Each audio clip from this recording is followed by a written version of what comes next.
네, 감사합니다. 우리 성가대의 찬양을 통해 진짜 세상으로 기쁘게 복음을 전해야 될 것 같지 않습니까?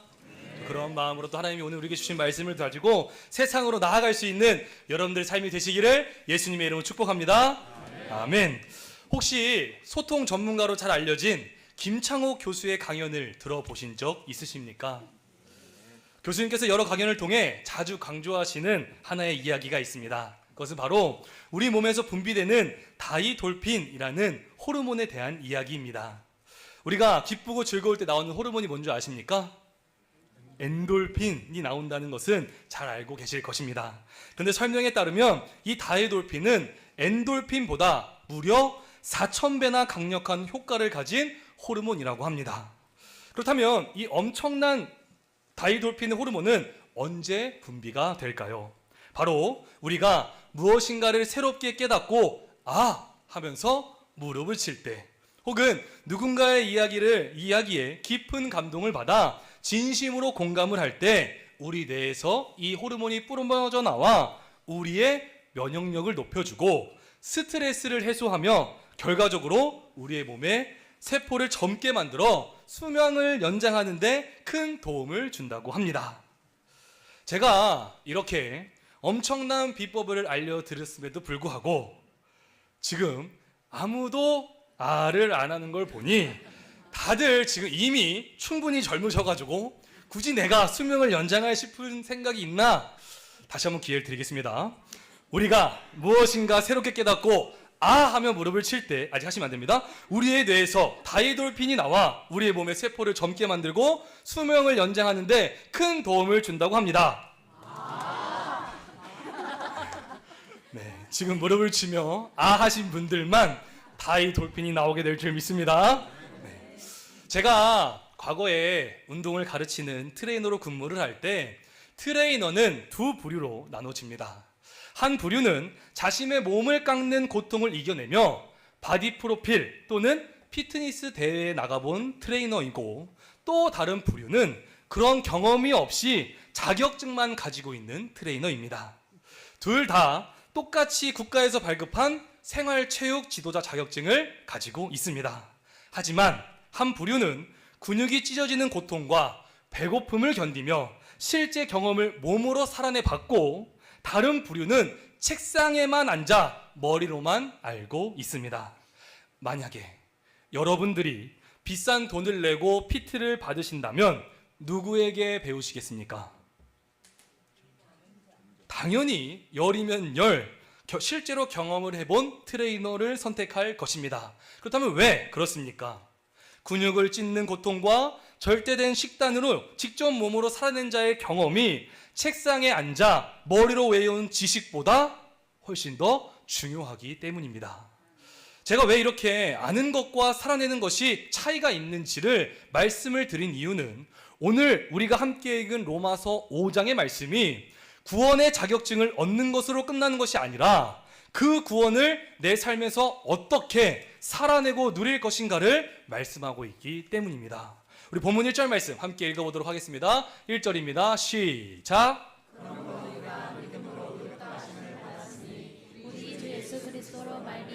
하나님과 화평을 누리자.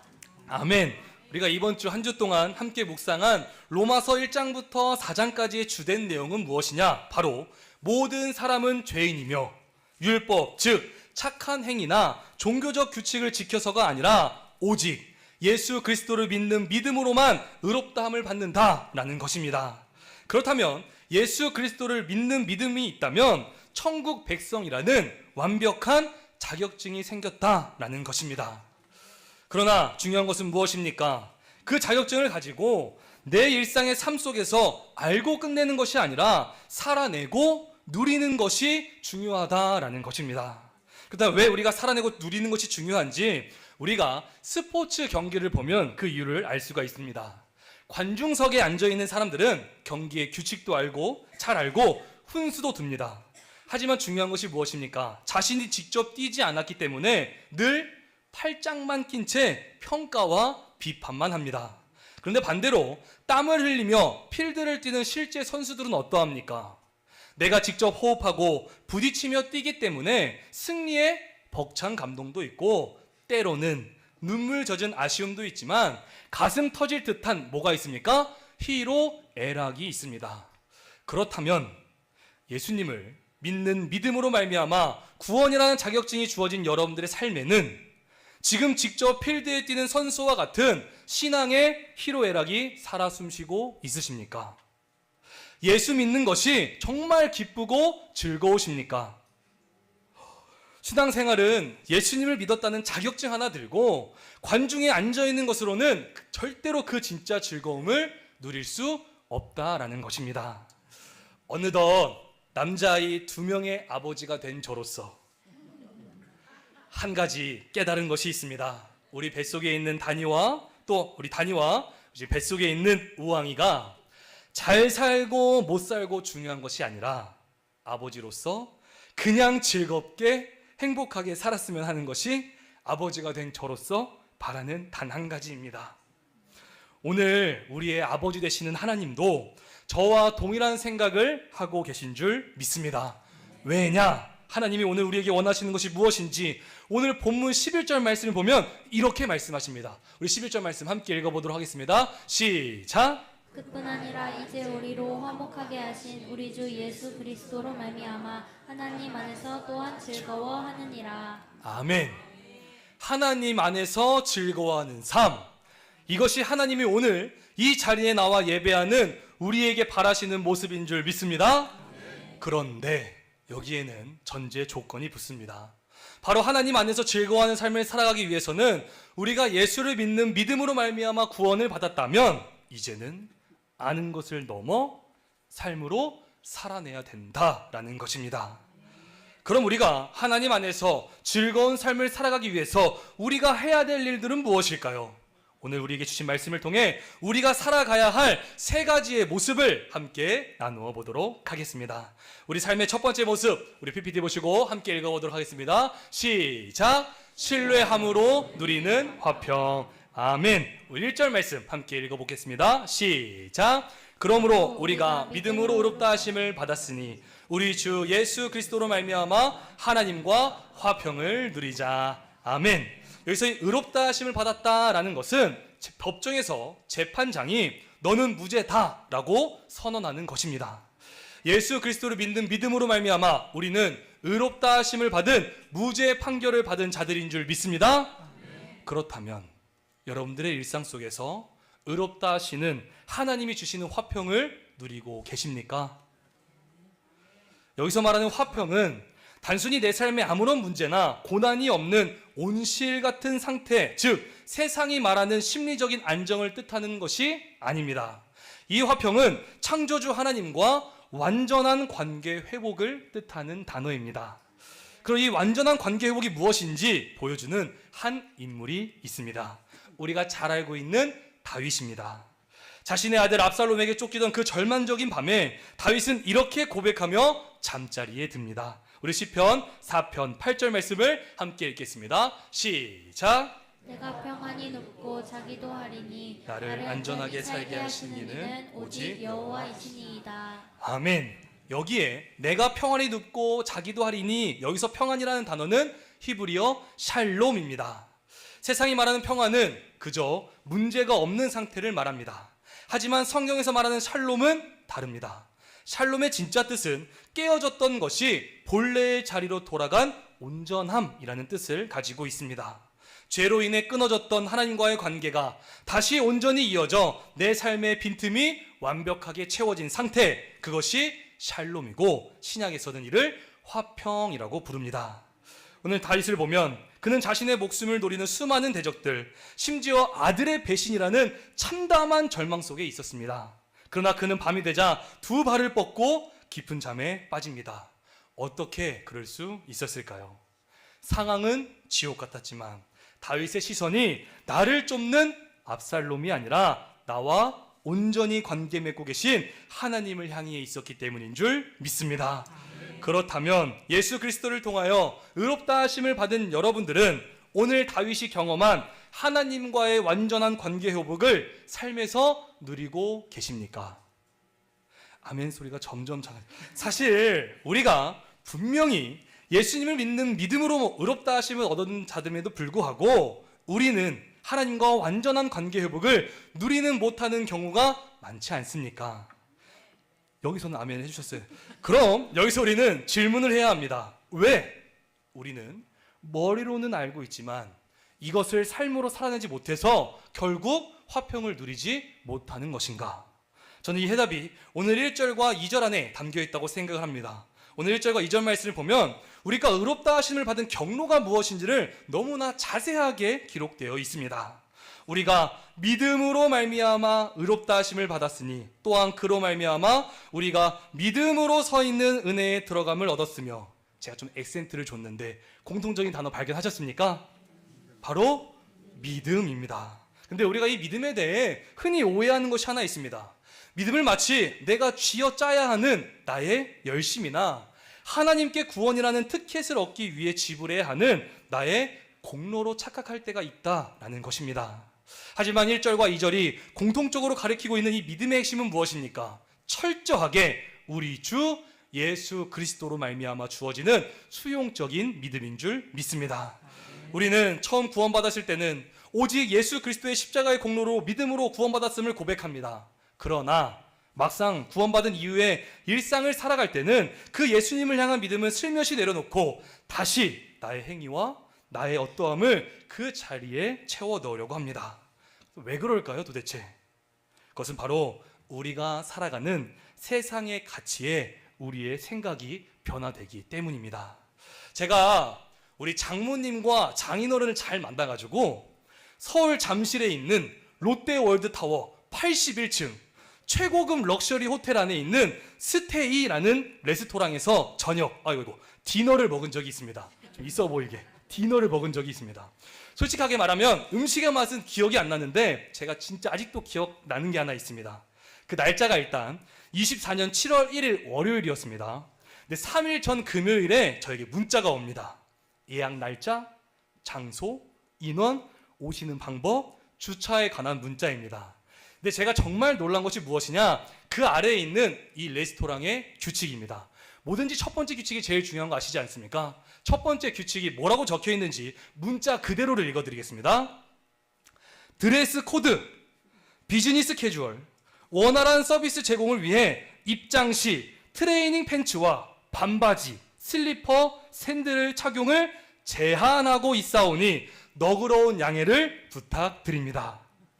원활한 서비스를 제공받기 위해 깔끔한 옷을 입고 오라는 것입니다. 이거 이해 가십니까? 왜 그럴까요? 식당에 맞는 자격을 맞추고 오라는 것입니다. 세상의 원리는 철저하게 기브 앤 테이크입니다. 내가 무엇인가를 지불하고 그에 맞는 조건을 갖추어야만 그 공간에 들어갈 수 있고 합당한 대우를 받을 수 있다라는 것입니다. 슬리퍼를 신고 81층 레스토랑의 문을 통과할 수 없듯이 우리는 월요일부터 토요일까지 직장에서 혹은 주어진 삶의 자리에서 또한 사람들과의 관계 속에서 나의 능력과 내 어떠함으로 우리는 평가를 받습니다. 그러다 보니 어느새 이 세상의 가치관이 우리에게 스며들어서 하나님을 예배하는 이 자리에서도 똑같은 잣대를 가지고 우리가 하나님을 예배하고 있지는 않는지를 돌아보아야 한다는 것입니다. 우리는 은혜로 구웠다 받았다라고 찬양을 하면서도 삶 속에서는 다시 율법의 옷, 내 공로의 옷을 주섬주섬 껴입고 영적인 드레스 코드를 맞추려는 헛된 몸부림을 치고 있지는 않는지를 돌아보아야 한다는 것입니다. 근데 여기서 하나님의 은혜가 중요한 게 무엇인지 아십니까? 우리 주님이 초대하시는 은혜의 자리가 어떤 곳인지, 우리는 누더기 같은 죄의 옷, 상처투성이와 실패의 옷을 입고 있습니다. 세상의 식당이라면 당장 문전박대를 당했을 것입니다. 그런데 예수님께서는 그 초라한 우리의 손을 덥석 잡으시면서 이렇게 말씀하시는 줄 믿습니다. 내가 이 사람의 모든 죄와 허물을 십자가에서 다 계산했다. 이 사람은 나와 함께 들어갈 자격이 있다. 이것이 바로 오늘 본문 2절에서 말씀하는 우리가 믿음으로 서 있는 이 은혜에 들어감을 얻었으며의 진짜 의미인 줄 믿습니다. 갈라디아서 3장 27절 말씀 우리 함께 읽어보도록 하겠습니다. 시작! 누구든지 그리스도와 합하기 위하여 세례를 받은 자는 그리스도로 옷 입었느니라. 아멘. 하나님은 주일 아침에 이 자리에 나온 우리의 찢어지고 냄새나는 행위의 옷을 보지 않으십니다. 부족한 나를 완전히 덮고 있는 완벽한 예수 그리스도의 의의 겉옷을 보시는 줄 믿습니다. 혹시 탕자가 지 맘대로 살겠다고 정신 차리고 아버지의 곁으로 갔을 때 그의 옷차림이 어땠을 것 같으십니까? 일단 성경에 나오기로는 돼지가 먹는 쥐염내매를 먹지 못했다라는 것을 통해 그가 얼마나 더러운 옷을 입고 있었는지 상상이 가지 않으십니까? 그런데 중요한 것이 무엇인지 아십니까? 아버지는요, 탕자가 뭘 입고 있는지가 중요한 것이 아니라 아버지를 얼마나 신뢰하는지를 더 중요하게 여기신다는 것입니다. 그리고 그 아버지 품으로 돌아오는 순간 아버지가 어떤 모습으로 기다리고 있었는지 성경은 이렇게 이야기합니다. 누가복음 15장 20절 함께 읽겠습니다. 이에 일어나서 아버지께로 돌아가니라. 아직도 거리가 먼데 아버지가 그를 보고 측은히 여겨 달려가 목을 안고 입을 맞추니. 아멘. 아버지는요, 아들의 냄새나는 옷이나 더러운 몰골을 꾸짖지도 않았습니다. 제가 만약 우리 다니가 그랬더라면 전 가장 먼저 이렇게 물어봤을 것 같습니다. 너 얼마 남았어? 이렇게 묻지도 않습니다. 세상의 드레스 코드로는 절대로 통과할 수 없는 모습이었지만 아버지는 오히려 맨발로 달라가 그 더러운 아들을 힘껏 끌어 안습니다. 그리고 이어서 종들을 시켜서 제일 좋은 옷을 내어다가 아들에게 입힙니다. 저는 그 옷이 바로 예수 그리스도의 십자가의 은혜로 우리에게 입혀주신 의의 겉옷인 줄 믿습니다. 우리가 하나님과 화평을 누리지 못하게 가로막는 자격을 증명하라는 헛된 수고를 멈추시기를 간절히 소망합니다. 우리는 내 행위, 내 열심, 내 공로로 하나님 앞에 서는 것이 절대로 아닙니다. 오직 나를 위해 십자가에서 모든 값을 지불하신 예수 그리스도를 신뢰함으로 은혜의 보좌 앞으로 나아갈 수 있는 여러분들의 삶이 되시기를 간절히 소망합니다. 때론 탕자처럼 뻔뻔해 보일지라도 있는 모습 그대로 아버지 품으로 달려가는 그 수용적인 빈손이 진짜 믿음인 줄 믿습니다. 세상이 요구하는 기브앤테이크의 가치를 내려놓고 오직 예수 그리스도를 온전히 신뢰하는 믿음으로 다윗이 절망 중에 폭풍 한가운데서 누렸던 나를 안전히 살게 하시는 창조주 하나님과의 샬롬이 여러분들의 삶 가운데, 특별히 한 주의 삶 가운데 임하시기를 예수님의 이름으로 축복합니다. 이어서 두 번째 삶의 모습 또 함께 읽어보도록 하겠습니다. 시작! 환난 중에 즐거움. 이어서 3절 말씀 또 함께 읽어보도록 하겠습니다. 시작! 다만 이뿐 아니라 우리가 그 중에도 즐거워하나니. 아멘. 이 말씀은 우리의 삶에 환난이 없다는 것이 아닙니다. 환난이 우리에게 찾아오더라도 우리는 상황과 환경을 뛰어넘는 즐거움이 우리 안에 있다라는 것입니다. 그러면 어떻게 이것이 가능할까요? 먼저 이 환난과 즐거움이라는 단어를 원어로 살펴보면 이 환난은 헬라어 들립시스라고 합니다. 이 단어는 단순히 우리가 길을 가다가 돌부리에 걸려 넘어지는 정도의 가벼운 어려움이나 재수 없는 일을 뜻하지 않습니다.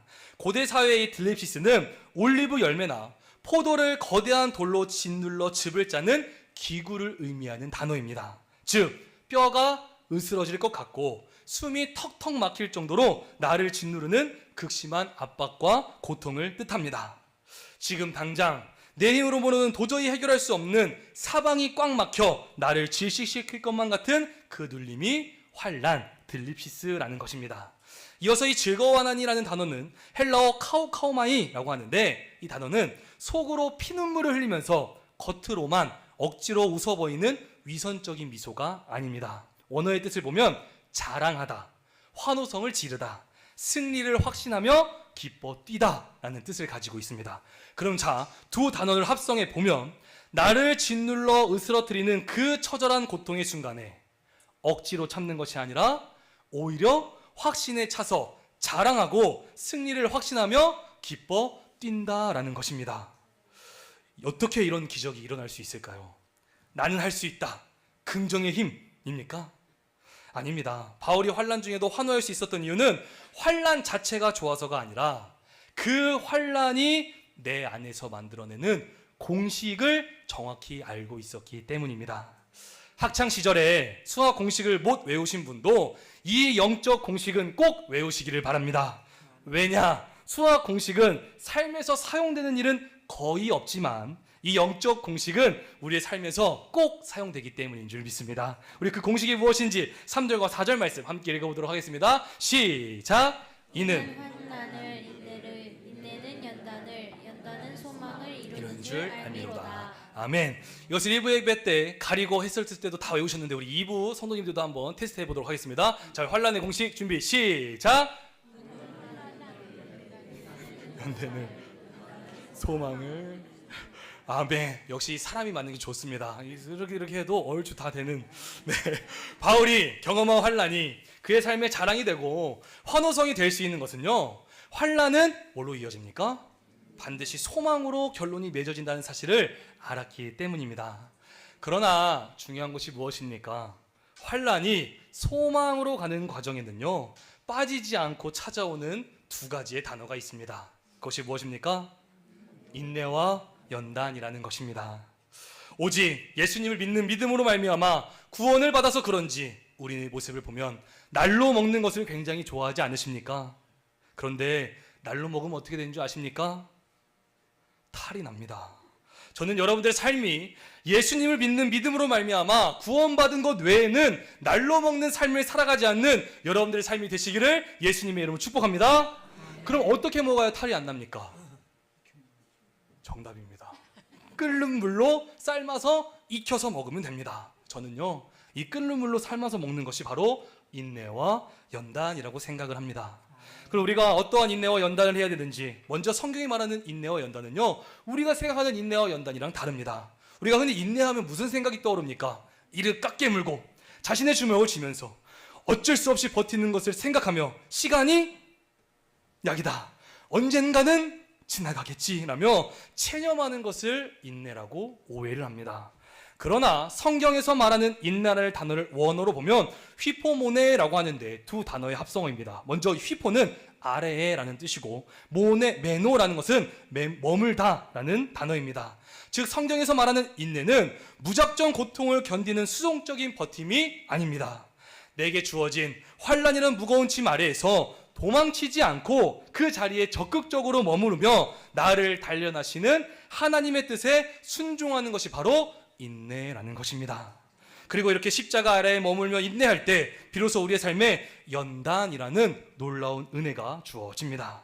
본문에 기록된 이 연단은 헬라어 도키메라는 단어가 있는데, 이 단어는 고대 사회에서 쇠나 금 같은 금속을 뜨거운 용광로에 넣어 불순물 찌꺼기 하나 없이 다 태워버리고 진짜 가치 있는 순금만을 빼낼 때 사용하던 재련 용어입니다.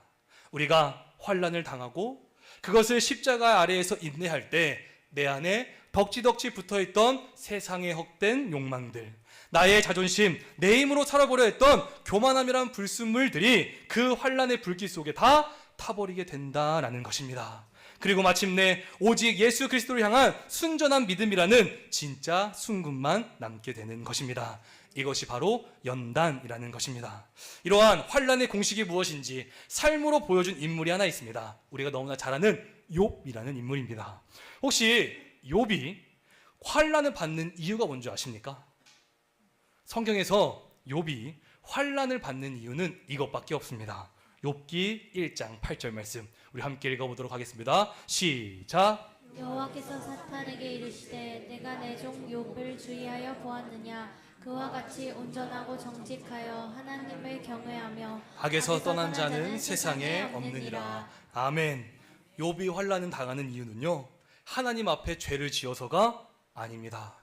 오히려 온전하고 정직하여 하나님을 경외하며 악에서 떠난 자임에도 불구하고 뭘 당합니까? 환난을 당한다라는 것입니다. 의롭다 칭함을 받아서 하나님과의 관계가 화목한 상태에서 우리에게 찾아오는 일은 바로 환난이 될 수 있다라는 것입니다. 그런데 중요한 것은 무엇입니까? 이것을 욥이 어떻게 극복합니까? 욥은 뼈가 으스러지는 질눌림의 환난 속에서 끝까지 하나님을 붙들고 뭐합니까? 인내합니다. 그리고 불순물이 다 태워진 정금 같은 성품으로 빚어진 후 마침내 하나님을 누군가에게 전해 듣는, 귀로 듣는 신앙이 아니라 뭐라고 이야기합니까? 직접 대면하여 보는, 눈으로 보는 신앙의 자리로 나아가게 됩니다. 결국 우리를 짓누르는 환난은 우리를 정금으로 빚어내어 마침내 진짜 소망이신 하나님을 보게 하는 은혜의 도구가 될 줄 믿습니다. 제가 앞전에 설명드렸던 수학 공식은 까먹어도 좋지만 이 영적 공식은 절대 까먹지 말라고 당부드린 이유가 있습니다. 제가 아직도 생생히 기억하는 수학 공식이 있습니다. 바로 근의 공식입니다. 2a분의 마이너스 b 플러스 마이너스 루트 b제곱 마이너스 4ac. 저 원고 안 봤습니다. 그런데 여기서 중요한 게 무엇인 줄 아십니까? 제가 이 공식을 지금까지도 완벽하게 외운 제가 이 문제가 시험에 나왔을 때 정답을 맞췄을까요? 못 맞췄을까요? 왜 다들 웃으시고? 네, 눈치가 빠르십니다. 수학 시험지에 공식을 외운 것만 적어놓고 정작 문제는 풀지 못했습니다. 그랬더니 수학 선생님이 저한테 이렇게 말했던 게 아직도 기억납니다. 성진아, 그냥 숫자만 대입하면 되는데 왜 그걸 못하냐? 어떻게? 라고 말씀하셨던 기억이 납니다. 제가 무엇을 말씀하고자 하시는지 느껴지십니까? 우리는 영적 공식을 수없이 들어서 머리로는 누구보다 잘합니다. 환난과 어려움은 반드시 나를 강하게 만든다.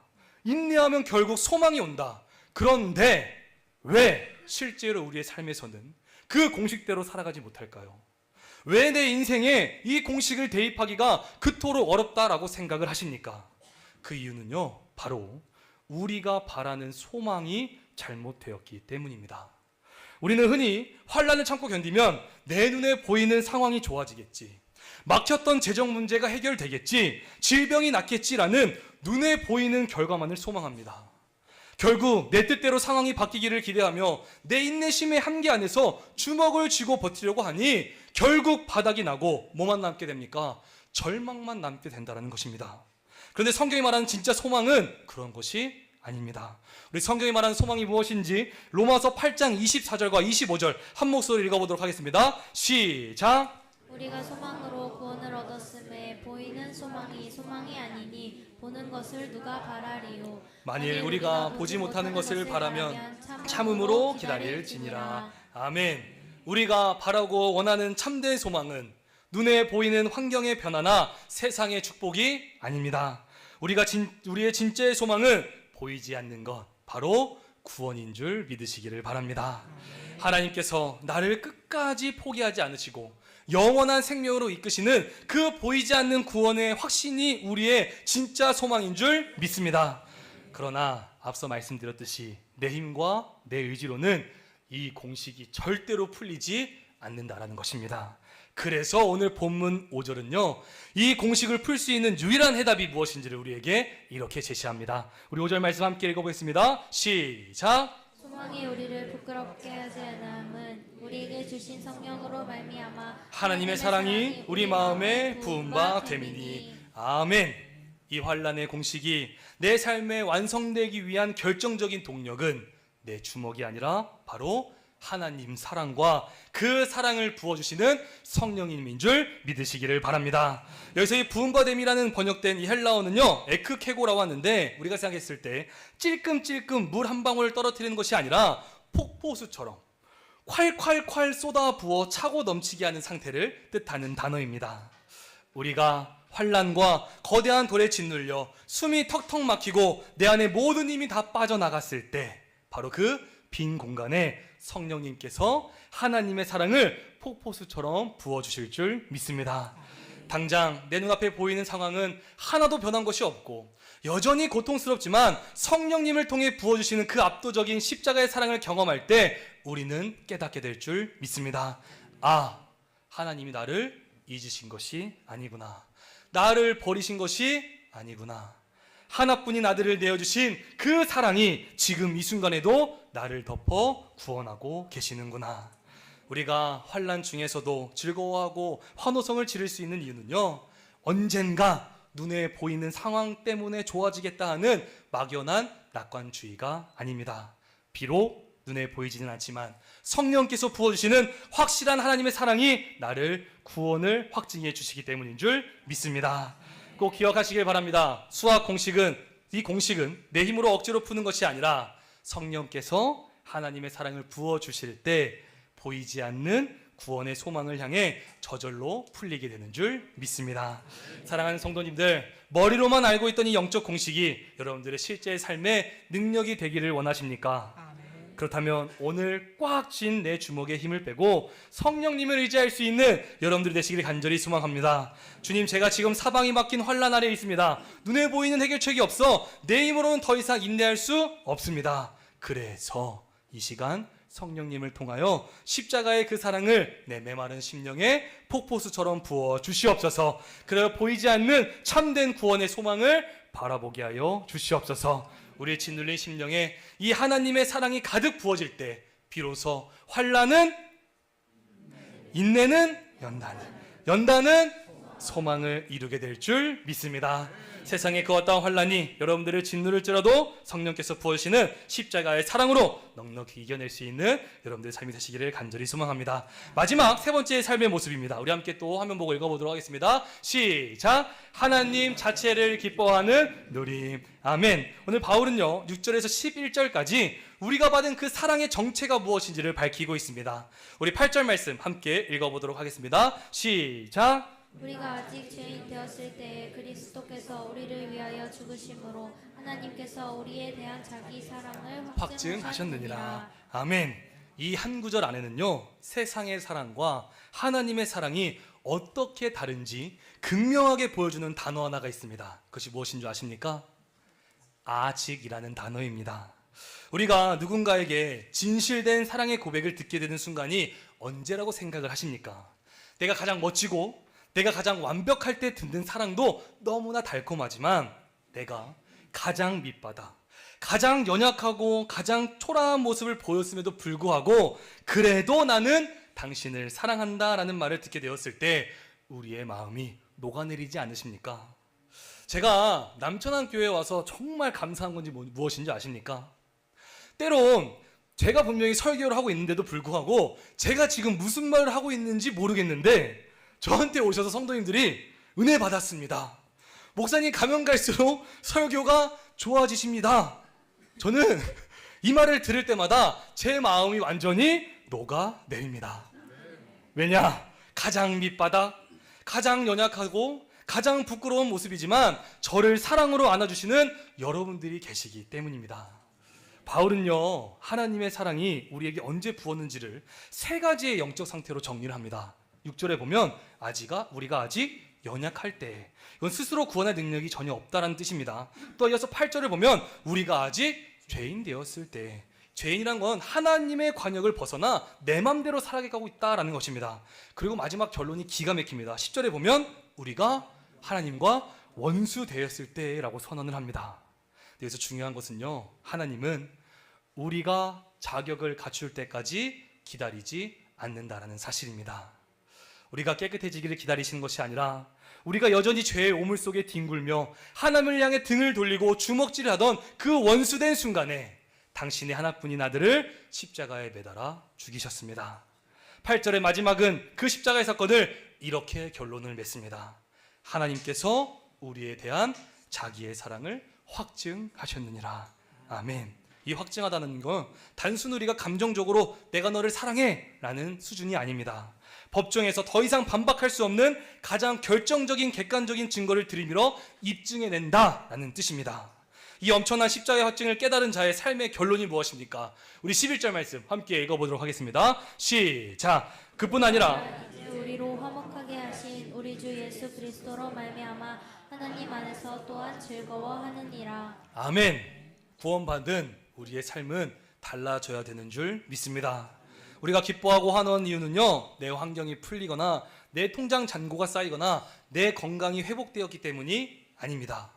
나를 결코 포기하지 않으시는 그 압도적인 사랑, 하나님 그분 자체가 우리의 인생의 가장 큰 자랑이고 즐거움이 되기 때문인 줄 믿습니다. 이것이 바로 십자가의 참된 사랑을 깨달은 자가 살아가는 하나님 자체를 기뻐하는 누림의 삶인 줄 믿습니다.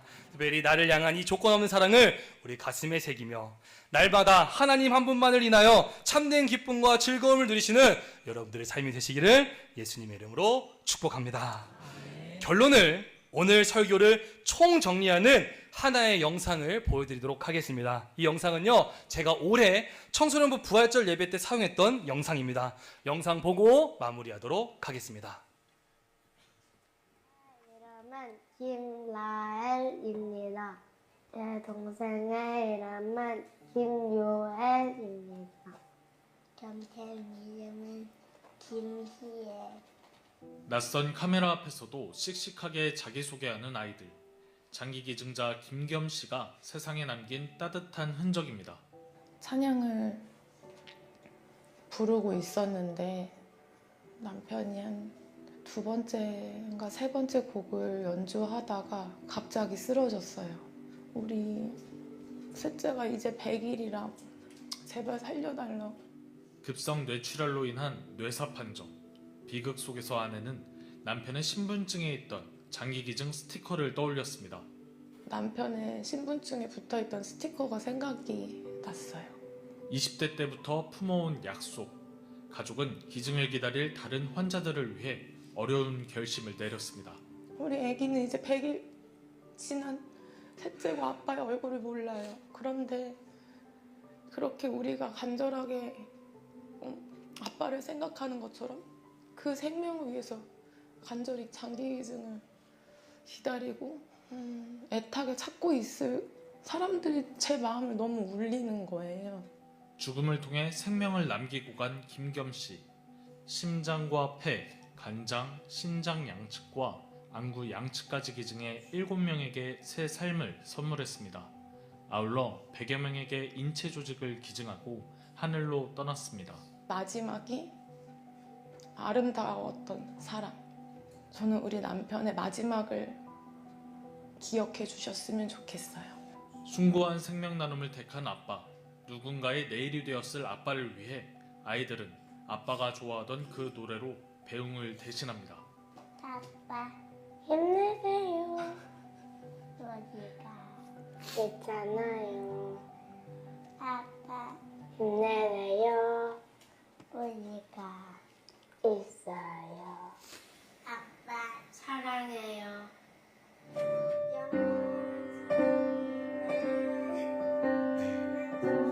지난 부활절에 우리 청소년들과 아이들과 함께 이 신방공원으로 가서 행복 나눔 축제 던도를 진행했습니다.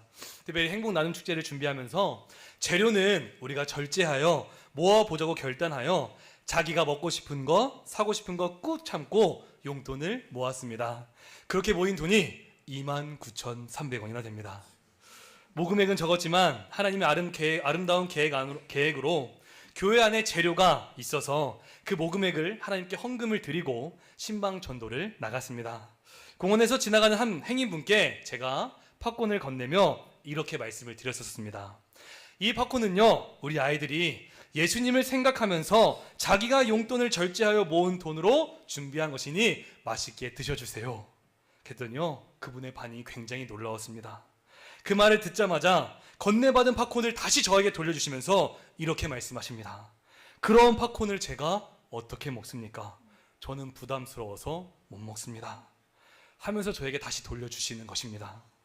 순간 저도 당황스러워서 그래도 드셔주셔야 우리 아이들에게 의미 있는 일이 됩니다 라고 부탁을 드리자, 그러면 의미 있게 맛있게 먹겠습니다 하시면서 웃으며 돌아가셨습니다.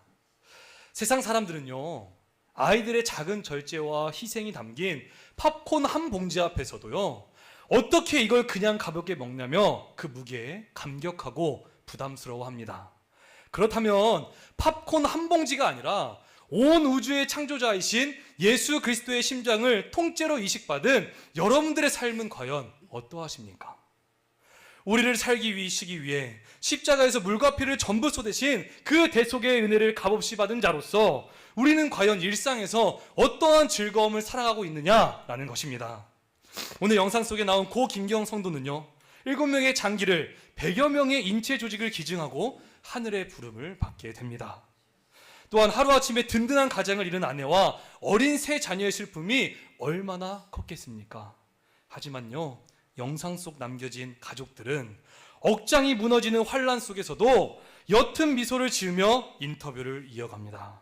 어떻게 가능할까요?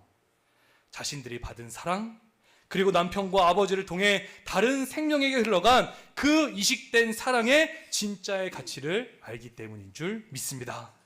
내 안에 이식된 그 십자가의 숭고한 사랑이 나를 살게 하기 때문에 도저히 살고 싶지 않은 진루님의 순간에도 십자가를 딛고 다시 일어설 수 있게 된 것입니다. 이것이 세상의 조건부 즐거움이 아니라 나를 살리신 하나님을 자랑하고 환호하는 십자가를 이식받은 자의 즐거움인 줄 믿습니다.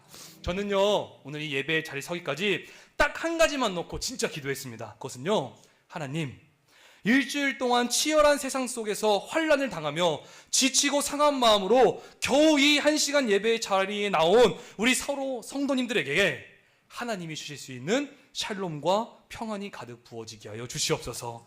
제 힘으로는 절대 할 수 없으니까 오직 성령님께서 이 시간 우리 성도님들의 마음을 만져 주시옵소서. 그런데 오늘요, 마지막 영상의 장면 기억하십니까?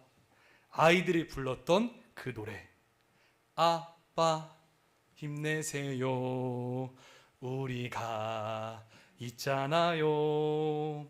아빠 힘내세요 우리가 있어요. 힘내세요. 저는 이 아이들의 노래소리가요, 의롭다 칭함을 받았음에도 불구하고 세상에서 버티며 살아가느라 지쳐버린 우리를 향한 아버지의 따뜻한 음성으로 들렸습니다. 때론 넘어지고 때론 내 고집대로 살아가도 탕자처럼 돌이켜 아버지께로 나아올 때 맨발로 달려와 우리를 끌어안아 주시는 분이 우리 하나님인 줄 믿습니다. 또한 내 삶에 예기치 못한 환난이 나를 짓누를 때 결코 우리를 홀로 내버려 두지 않으시고 폭포수와 같은 성령의 사랑을 부어주시는 분이 바로 우리 주님이신 줄 믿습니다. 눈앞의 상황과 환경은 단 하나도 변하는 것이 없을지라도 자격 없는 나를 원수 되었을 때부터 끝까지 사랑해 주신 그 완전한 십자가의 사랑이 우리 안에 이식된 줄 믿습니다. 그러므로 우리가 기억해야 될 것은 그 생명을 이식받은 환자가 매일 아침에 눈을 뜰 마다 기증자의 숭고한 사랑에 감사하며 하루하루를 가슴 벅차게 살아내듯 우리 역시 내 안에 뛰고 있는 예수님의 생명으로 인하여 하나님 안에서 즐거워하는 삶을 살아가게 될 줄 믿습니다. 이것이 바로 예수님의 십자가를 이식받은 자만이 누릴 수 있는 세상이 알지 못하는 진짜 소망이며 기쁨인 줄 믿습니다. 이제 자격증만 들고 있던 관중에서 내려오시기를 바랍니다.